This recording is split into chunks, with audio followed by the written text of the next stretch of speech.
Hi friends, welcome to region space interiors. Edge banding అనేది door ఎడ్జెస్లో cover చేయడం జరుగుతుంది. ఇది ఒక పీవీసీ మెటీరియల్తో వస్తుంది. ఇందులో మనకి డిఫరెంట్ కలర్స్, డిఫరెంట్ షేడ్స్ అనేది ఉంటుంది. లామినేటర్ని బట్టి మనం సెలెక్ట్ చేసుకోవచ్చు. ఈ ఎడ్జ్ బ్యాండ్ వేయటం వల్ల డోర్కి ఒక ప్రీమియం లుక్ అనేది వస్తుంది. ప్లస్ మనకి మాయిశ్చర్ నుంచి ప్రొటెక్ట్ అవుతుంది. చిప్పింగ్ అండ్ డ్యామేజ్ నుంచి కూడా మనకి ప్రొటెక్ట్ అవుతుంది. కార్నర్స్లో కొంతవరకు మనకి షార్ప్ ఎడ్జెస్ అనేది కూడా తగ్గుతుంది.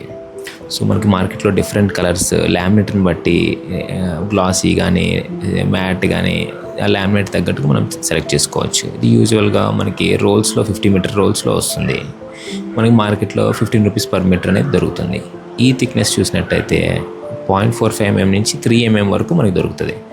ఫ్యాక్టరీ ఫినిష్ ఎడ్జ్ బ్యాండింగ్ అయితే మనకి ఒక మెషిన్ నుంచి పాస్ చేస్తారు. ఎడ్జ్ బ్యాండింగ్ మెషిన్ నుంచి.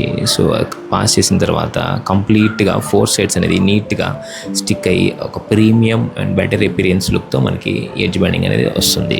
అది లాంగ్ డోర్స్ కానీ, షార్ట్ డోర్స్ కానీ, ఫర్నిచర్ ఎక్కడైనా మనం వాడుకోవచ్చు. సో దీనివల్ల మనకి డ్యూరబిలిటీ పెరుగుతుంది, లాంగ్ రన్ ఉంటుంది.